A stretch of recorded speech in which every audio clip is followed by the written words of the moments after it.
Our difficulties are largely due to confused ideas and ignorance of our true interests. The great task is to discover the laws of nature to which we are to adjust ourselves. Clear thinking and moral insight are therefore of incalculable value. All processes, even those of thought, rest on solid foundations. The keener the sensibilities, the more acute the judgment. The more delicate the taste, the more refined the moral feelings. The more subtle the intelligence, the loftier the aspiration. The purer and more intense are the gratifications which existence yields. Hence it is that the study of the best that has been thought in the world gives supreme pleasure. The powers, uses, and possibilities of the mind under the new interpretations are incomparably more wonderful than the most extravagant accomplishment or even dreams of material progress. Thought is energy. Active thought is active energy. Concentrated thought is a concentrated energy. Thought concentrated on a definite purpose becomes power. This is the power which is being used by those who do not believe in the virtue of poverty or the beauty of self-denial. They perceive that this is the talk of weaklings. The ability to receive and manifest this power depends upon the ability to recognize the infinite energy ever dwelling in man, constantly creating and recreating his body and mind, and ready at any moment to manifest through him in any needful manner. In exact proportion to the recognition of this truth will be the manifestation in the outer life of the individual. Chapter 2. The operations of the mind are produced by two parallel modes of activity, the one conscious and the other subconscious. Professor Davidson says, quote, "He who thinks to illuminate the whole range of mental action by the light of his own consciousness is not unlike the one who should go about to illuminate the universe with a rushlight." End quote. The subconscious logical processes are carried on with a certainty and regularity which would be impossible if there existed the possibility of error. Our mind is so designed that it prepares for us the most important foundations of cognition, whilst we have not the slightest apprehension of the modus operandi. The subconscious soul, like a benevolent stranger, works and makes provisions for our benefit, pouring only the mature fruit into our lap. Thus, ultimate analysis of thought processes shows that the subconscious is the theater of the most important mental phenomena. It is through the subconscious that Shakespeare must have perceived, without effort, great truths which are hidden from the conscious mind of the student, that Phidias fashioned marble and bronze, that Raphael painted Madonnas, and Beethoven composed symphonies. Ease and perfection depend entirely upon the degree in which we cease to depend upon the consciousness. Playing the piano, skating, operating the typewriter, the skilled trades depend for their perfect execution on the process of the subconscious mind. The marvel of playing a brilliant piece on the piano, while at the same time conducting a vigorous conversation, shows the greatness of our subconscious powers. We are all aware how dependent we are upon the subconscious, and the greater, the nobler, the more brilliant our thoughts are, the more it is obvious to ourselves that the origin lies beyond our ken. We find ourselves endowed with tact, instinct, sense of the beautiful in art, music, or whose origin or dwelling place we are wholly unconscious. The values of the subconscious is enormous. It inspires us.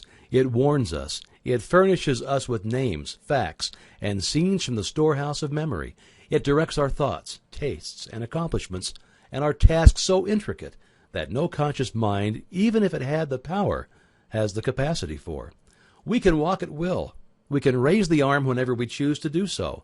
We can give our attention through eye or ear to any subject at pleasure. On the other hand, we cannot stop our heartbeats, nor the circulation of the blood, nor the growth of the stature, nor the formation of nerve and muscle tissue, nor the building of the bones, nor many other important vital processes. If we compare these two sets of action, the one decreed by the will of the moment and the other proceeding in majestic, rhythmic course, subject to no vacillation, but constant at every moment, we stand in awe of the latter, and we ask to have the mystery explained.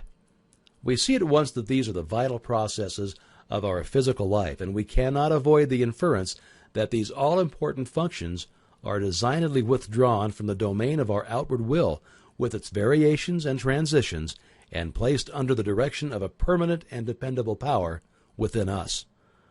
Of these two powers, the outward and changeable has been termed the conscious mind, or the objective mind, dealing with outward objects. The interior power is called the subconscious mind or the subjective mind, and besides its work on the mental plane, it controls the regular functions which make physical life possible. It is necessary to have a clear understanding of their respective functions on the mental plane, as well as of certain other basic principles. Perceiving and operating through the 5 physical senses, the conscious mind deals with the impressions and objects of the outward life. It has the faculty of discrimination, carrying with it the responsibility of choice. It has the power of reasoning, whether inductive, deductive, analytical, or syllogistic, and this power may be developed to a high degree. It is the seat of the will with all the energies that flow therefrom. Not only can it impress other minds, but it can direct the subconscious mind. In this way, the conscious mind becomes the responsible ruler and guardian of the subconscious mind. It is this high function which can completely reverse conditions in your life.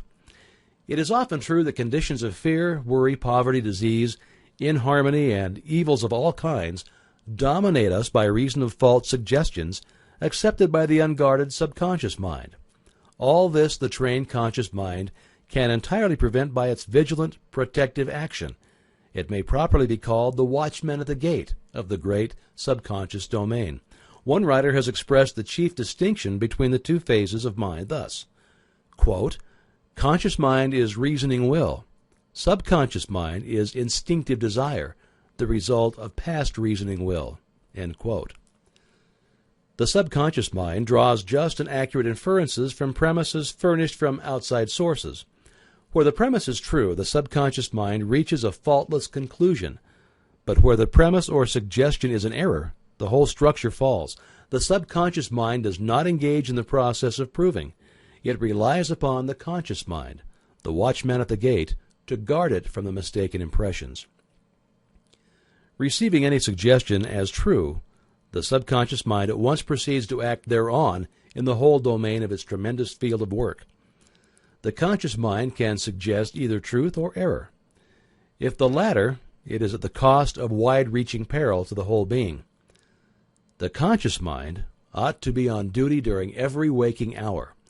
When the watchman is off guard, or when its calm judgment is suspended under a variety of circumstances, then the subconscious mind is unguarded and left open to suggestion from all sources. During the wild excitement of panic, or during the height of anger, or the impulses of the irresponsible mob, or at any other time of unrestrained passion, the conditions are most dangerous. The subconscious mind is then open to the suggestion of fear, hatred, selfishness, greed, self-deprecation, and other negative forces derived from surrounding persons or circumstances. The result is usually unwholesome in the extreme, with effects that may endure to distress it for a long time. Hence the great importance of guarding the subconscious mind from false impressions. The subconscious mind perceives by intuition.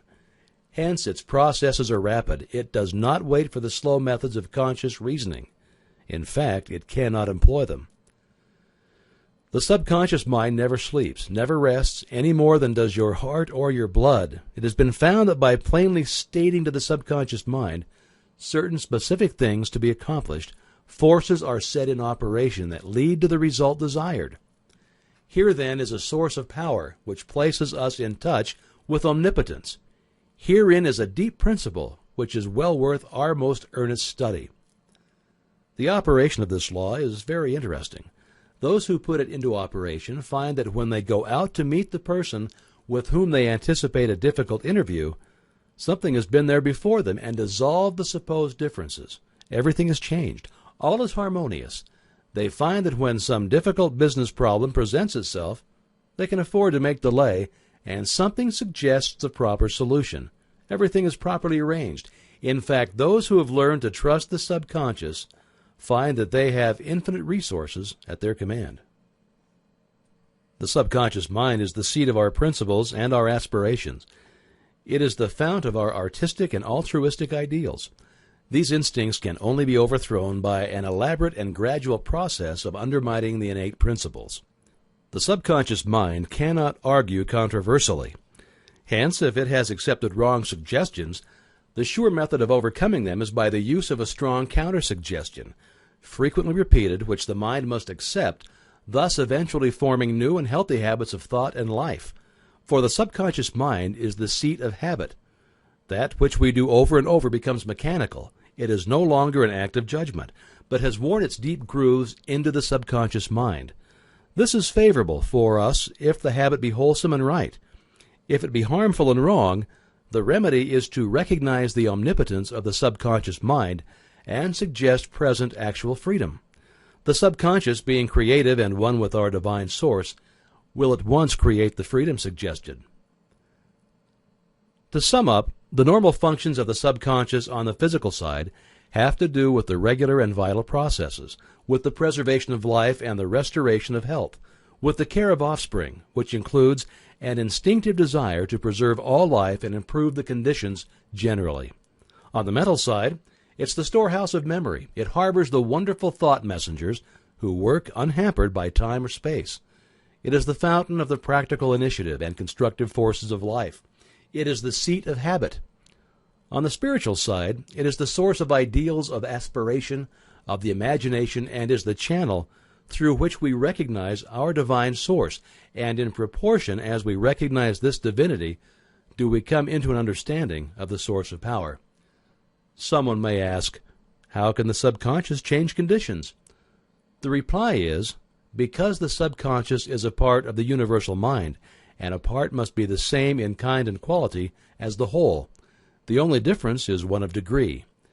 The whole, as we know, is creative. In fact, it is the only creator there is.